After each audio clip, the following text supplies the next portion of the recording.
Salut à tous, j'espère que vous allez bien. Aujourd'hui on se retrouve dans une nouvelle vidéo recette et aujourd'hui on va faire une gelée de douche comme ceci.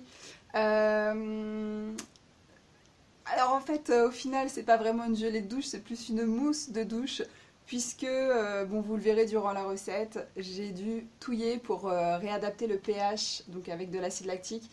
Et au fur et à mesure, ça a foutu plein de mousse partout. Donc résultat, je ne sais même pas s'il y a 1 gramme de gelée là-dedans. Mais bon, c'est pas grave, on la refera. C'est une première. Donc voilà, il faut être aussi un petit peu indulgent. Mais il faut aussi tester quand on patouille comme ça, quand on est cosméteuse homemade, enfin de produits homemade. J'ai testé. C'est pas si foiré que ça, puisque bon, on en reparlera dans le verdict. Je vous dirai réellement ce que j'en pense. Mais donc ce sera plus une mousse de douche plutôt qu'une gelée de douche comme dit dans la vidéo recette.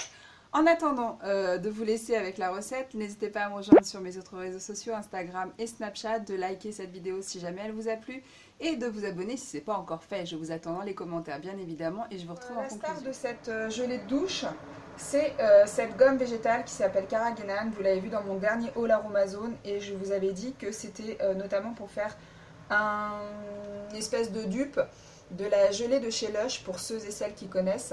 Donc je vais me servir de cette petite gomme là. C'est une première, en ce moment j'aime bien tester de nouvelles choses. De toute façon à un moment donné il faut se lancer. Les crèmes c'est bon je connais, les lèches c'est bon je connais. Donc maintenant on essaye d'autres petites choses. La gomme Carrageenan, je vais en incorporer 2 grammes dans ma préparation. J'ai décidé également d'incorporer donc de la glycérine végétale à hauteur de 5 grammes. J'ai aussi opté en guise de fragrance et aussi pour les bienfaits qu'elle procure sous la douche, l'huile essentielle de citron qui est tonique et purifiante. Je vais également incorporer ce colorant alimentaire jaune puisque je n'avais que ça et j'avais envie que ma gelée de douche soit jaune. Donc voilà, on va voir ce que ça va donner, si ça va bien colorer ou pas et surtout si ça va rester, on verra ça. Ensuite, on va mettre du sel. Pourquoi ? Parce qu'il faut savoir que la gomme Carrageenan, avec du sel, le sel en fait augmente la puissance de gélification et elle facilite la dispersion des petits grumeaux. Donc c'est pourquoi je voulais l'incorporer. On peut mettre de la gomme Carrageenan jusqu'à 3% me semble-t-il, je vérifierai, je vous dirai si c'est ça ou pas. Là j'en mets que 2% mais je veux quand même une gelée assez compacte, je veux pas qu'elle, vous voyez, qu'elle s'effrite dans les mains au moment du lavage. Donc j'ai décidé d'incorporer 1% de sel avec ma gomme Carrageenan. Il faut savoir que le sel, on peut en mettre de 0,5 à 1,5%. Et là, j'en mets donc 1 gramme, ou soit 1%. Au niveau du tensioactif, bah oui, parce qu'il faut bien que ça mousse quand même, c'est pas juste une gelée comme ça. J'ai décidé d'incorporer le sodium cocosulfate, donc le SCS. C'est un tensioactif notamment pour les shampoings solides. Cependant, là, j'ai décidé de l'incorporer parce que je ne l'utilise pas dans mes shampoings solides. En fait, je m'étais plantée la dernière fois, je voulais reprendre du SLSA et je me suis trompée de pot. Bon, bah bref, comme quoi, des fois, quand il y a du monde, on se dépêche et on devrait prendre un peu plus de temps. Je ne l'ai jamais utilisé, je sais que je ne l'utiliserai pas ailleurs. Donc, du coup, je vais l'incorporer dans cette fameuse gelée. Voilà, je l'utilise. Si vous voulez prendre un autre tensioactif, vous prenez un autre tensioactif. Et là, donc, du SCS, je vais en mettre 30 grammes. J'ai préparé quand même mon acide lactique au cas où, parce que je pense que le pH de la préparation, je vous le dis jamais, hein, mais prenez bien le pH pour chaque crème, chaque gel douche, chaque shampoing que vous faites, enfin tout ce que vous faites maison, prenez bien le pH et renseignez-vous de ce que, du pH qu'il doit avoir selon les parties du corps utilisées, enfin selon les parties du corps sur lesquelles ça va être utilisé. Par exemple sur les parties intimes, c'est pas le même pH que sur la tête ou sur le corps. Pour les enfants également, c'est pareil, les produits ne doivent pas avoir le même pH que pour un adulte. Donc voilà, donc j'ai préparé mon acide lactique pour baisser le pH au cas où, et le pH normalement devrait être entre 6,5 et 7. Donc voilà, donc on verra.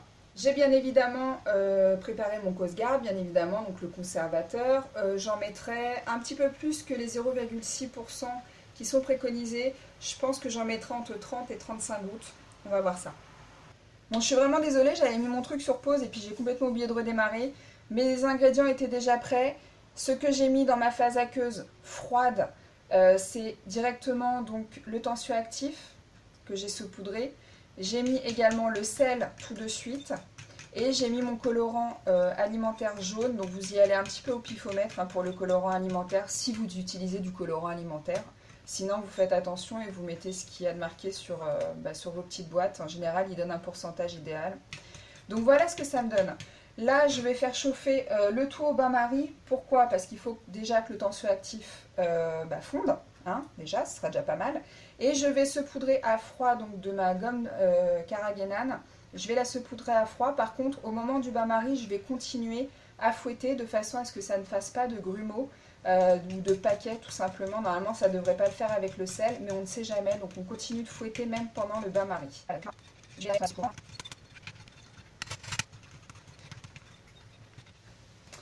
Voilà, donc là je viens de tout sortir au bain-marie, c'est assez compliqué de ne pas faire de mousse en mélangeant, pourtant j'ai pas fouetté énergiquement.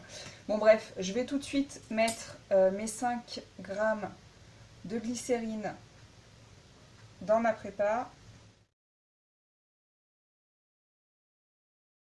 Pour les huiles essentielles, normalement il faut les incorporer à froid, là elle sera incorporée à chaud, tant pis. Hein.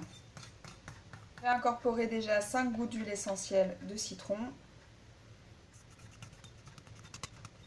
ne veut pas dire que ça mousse pas. Je vais sentir pour voir ce que ça donne. Hop. On va remettre 5 gouttes encore. Donc en tout, il y aura 10 gouttes d'huile essentielle de citron. Bon, il y en aura 11. Donc attention, hein, les huiles essentielles, ce ne sont pas des fragrances. Donc allez-y piano piano. Sur le pourcentage que vous pouvez mettre dans une prépa. Renseignez-vous bien avant avec les huiles essentielles. Si vous ne voulez pas mettre d'huile essentielle, vous mettez des fragrances et la fragrance, vous pouvez en mettre jusqu'à 2 grammes dans cette préparation-là. Donc, je vais prendre tout de suite le pH de ma prépa pour voir si j'incorpore ou non de l'acide lactique. Ouais, on est entre... on va dire qu'on est entre 8 et 8,5. Je vais déjà mettre 5 gouttes d'acide lactique. Donc on est à 9 gouttes d'acide lactique là pour le moment. Je vous rappelle que le pH de cette gelée de douche doit être entre 6, 5 et 7. Voilà, donc j'ai coupé entre temps parce que sinon ça aurait mis des plombes. Hein, l'acide lactique, on en ajoute petit à petit et pas une grosse dose d'un seul coup. Là, je suis entre 6, 5. Je revérifie. Entre 6, 5 et 7. Donc le pH est bon. Oups. Du coup, je vais mettre mon Coast Guard. Donc, je vous avais dit que j'allais en incorporer 30 à 35 gouttes. Et là, il va falloir se dépêcher puisque la prépa est en train de se solidifier. Et bien sûr, ça me fait plein de mousse.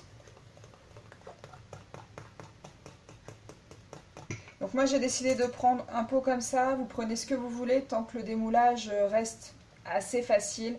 J'aurais préféré un pot en plastique, type chez Lush. Hein. Mais je n'en avais pas. Du coup, je prends ce que j'ai à la maison. Hein. Il était juste temps. Hein. Vous voyez, ça commence déjà à gélifier là. Donc après, je vais nettoyer le contour. Et voilà, et on va la laisser se gélifier correctement puisqu'elle commence à gélifier à partir de 45 degrés, je crois. Donc je vais la laisser comme ça. Je vais nettoyer le contour et je vous retrouve pour la conclusion de cette vidéo. Donc voilà, j'espère que cette recette, comme d'habitude, vous aura plu. N'hésitez pas à la liker ou simplement liker, pas spécialement la recette, mais juste pour me soutenir dans mes espèces de trucs de chimiste, d'apprentie sorcière. Voilà, donc je vous retrouverai de toute façon pour le verdict très bientôt, c'est promis, j'arrête pas de le dire, mais il faut que je le fasse. Et voilà, je vous fais de gros bisous et je vous dis à très vite dans une prochaine vidéo. Ciao!